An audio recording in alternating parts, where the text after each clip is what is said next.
খুনের তাদের যে অ্যাটাক্কার হয়েছে সেগুলো বললো। এই মামলাটা তো হয়েছে আপনার 11 তারিখে, 11 অক্টোবরে। এটা তো 5 তারিখের পরের ঘটনা। এটা তো ভুল বলছি, আমি তা বলিনি যে 11, আমি বলছি আমার বিরুদ্ধে এরকম আপনি এটা বলেছেন, কিন্তু এটা তো স্বীকার করতে হবে। এই আছে সরকারি। আচ্ছা, আমাকে একটু বলতে দেন, এই হত্যা মামলাটা এই অভ্যুত্থানের পরবর্তী সময় হয়েছে, এবং এই হত্যা মামলায় একজন মিডিয়া কর্মী, দীপ্ত টিভির সম্প্রচার কর্মকর্তা তানজিল জাহান তামিম, উনি আচ্ছা, আমি আমার জায়গাটুকু বলেনি, তারপর আপনি আমার জায়গাটুকু বলেন। সেটাই তো বলছি। তামিম হত্যা হলো, আমরা তখন একটা সিসিটিভি ক্যামেরার ফুটেজ দেখেছি, সেটা পরবর্তীতে ওই ফুটেজের সিসিটিভি ক্যামেরাটাই ডিভিআর মেশিনটাই গায়েব হয়ে গেছে। আপনারা মানে গুগলে সার্চ দিয়ে দেখেন রবিউল ইসলাম রবির এই কাহিনী দিয়ে, আপনারা নিউজগুলো পাবেন। সমকাল, প্রথম আলো, সব জায়গায় নিউজ হয়েছে, এবং তাকে তখন সাংবাদিকরা মানে পুলিশ খুঁজে পাচ্ছিল না, এবং প্রাথমিক সংশ্লিষ্টতা পুলিশ পেয়েছে, সেটা লিখিত আছে। তো তারপরও মানে তিনি কোন শক্তি বলে, কোন জায়গা বলে এখন টকশোগুলোতে ঘুরছে, টকশোতে ঘুরে ঘুরে আসলে এনসিপি কে বলছে যে অনিবন্ধিত দল, আমার মনে হয় জায়গা নেই। না না না, আমি আদালতে দেবেন বা যথাযথ আমরা একটু আলোচনাতে আগে যাই। সেই জায়গায় আপনাদের দায়িত্বশীল ভূমিকা পালন করতে হবে। তো আপনারা আমার বিরুদ্ধে এরকম অভিযোগে উপযুক্ত এরকম মানুষকে আপনি কেন অ্যালাউ করবেন?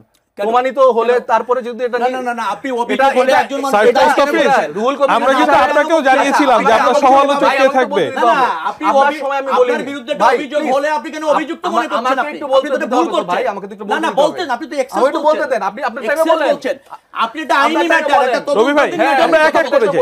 জি নো আপনি রুহুল কবির সাহেব মানে প্রেস কনফারেন্স করে আপনার সব পদ স্থগিত করেছে, সব আমি তো বলছি স্থগিত করেছে, সেটা যে আপনি উঠিয়ে ফেলেছে, এটা কোথায় লিখেছে? কোথায় লিখেছে? আপনি বলেছেন স্থগিত উঠিয়ে ফেলেছে। হ্যাঁ, উঠতে হয়েছে তো। কোথায় উঠিয়েছে? কোথায় উঠবে মানে? আপনার যেরকম প্রেস কনফারেন্স করে একটা ফরম্যাট দিল, লিখিত কোনো জায়গা নেই, এটা মিডিয়াতে নাই, এটা মিডিয়াতে নাই, এটা আমাকে চিঠি দিয়ে অবগত করেছে। আচ্ছা, তাইলে এটা আপনি কাইন্ডলি একটু আমাদের সামনে বা জনগণের সামনে দিন, এটা আপনি অবশ্যই দিন। আর আমি তো জবাব দিই না আপনাদের কাছে, এবং এটা তো বিচারাধীন। এটা কি আমার কাছে জবাব দিন? আমার দলের কাছে জবাব দিতে হবে না, আপনি পাবলিকে কেন বলবেন? আমি পাবলিকে কেন দেখাবো? এটা আমার দলের ম্যাটার, আপনি কেন বলছেন? আচ্ছা, জানানো উচিত, তাই না? জনগণের কাছে জানানো। আমার স্থগিতাদেশের ব্যাপারে আমার আমরা একটু সামনে আগাই, জনগণের কাছে জানানো। না আপনি কেন জনগণের কাছে? আমার মনে হয় রবিউল আলমের এই ব্যাপারটি নিয়ে আমরা যথেষ্ট পরিমাণ আলোচনা করেছি। এরপরে আমি আরেকটা কথা চাই, আপনি দুদিন আগে মেয়র আতিকের একটা ভিডিও দেখলেন। জি, মেয়র আতিকের সাথে কারা ছিল বলেন? 3 জন বিএনপির বড় নেতা ছিলেন সেখানে। তো আমরা 5 তারিখের পর তো দেখছি যে লিয়াজুগুলা কিভাবে কই করা হচ্ছে।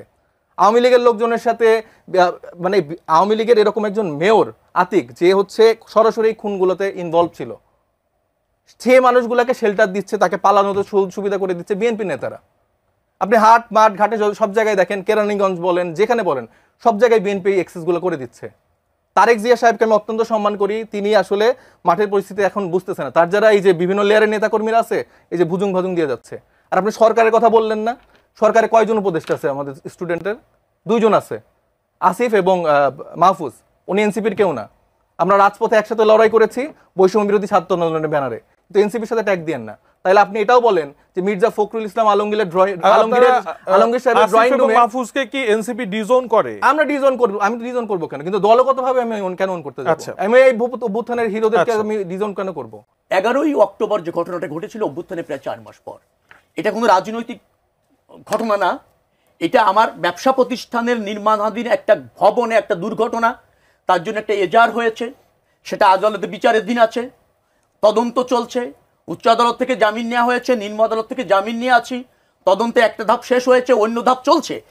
একটা মানুষের বিরুদ্ধে অভিযোগ হওয়া মানে সেই লোক দায়, এইটা যারা বলে রাজনীতি করতে চায়, বিতর্কিত করতে চায় কোনো নেতাকে, তাদের রাজনৈতিক জ্ঞানেরও অভাব আছে এবং রাজনৈতিক দেউলিয়ত এক ধরনের। আমার বিশ্বাস এনসিপির এই ত্যাগী উদীয়মান নেতারা, এই রাষ্ট্রের বিভিন্ন মানুষ, প্রতিষ্ঠিত মানুষ যারা গণ আন্দোলনে স্যাক্রিফাইস করেছে, দীর্ঘদিন রাজনীতি করছে, প্রায় 38 বছর রাজনীতির জীবন, আমার মতো একজন ক্ষুদ্র কর্মীর বিএনপির, সেগুলিকে বিতর্কিত করে জনমত পাওয়া যাবে না, রাজনীতিতে প্রতিষ্ঠিত হওয়া যাবে না। ব্যক্তিগত আত্মমান বাদ দিতে হবে। সেটা সেনাবাহিনীর প্রধান বলেন, আমি বলি, শেখ রবিউল আলম বলেন, আর তারেক রহমান বলেন, আর সালাউদ্দিন সাহেব বলেন, মহাসচিব সাহেব বলেন, এর বাদ দেন। তাদেরই জন্ম দেওয়া শেখ রবিউল আলমের ছেলেও, এই ছেলে মেয়ে দুজনেই এই গণ অভ্যুত্থানে অংশ নিয়েছে, মানে তাদেরও জন্ম, মানে এখনকার যারা এনসিপির নেতা তাদেরও বাপ বয়সী লোকেরা, তাদেরও মানে 3 যুগের স্যাক্রিফাইসের ফলে এই রাজনীতি, এই দেশ, এই সংগ্রাম। হ্যাঁ, তো এগুলিকে কথায় কথায় রাজনীতি না করে বিতর্কিত করা, এটা যেটা হচ্ছে আমার ধারণা হচ্ছে অঙ্কুরে বিনষ্ট হয়ে যাবে। দেখেন ইতিমধ্যে শত শত লোক পদত্যাগ করেছে এনসিপি থেকে, আজকে 15 জন পদত্যাগ করেছে আমি দেখলাম একটা উপজেলা থেকে। কেন পদত্যাগ করছে?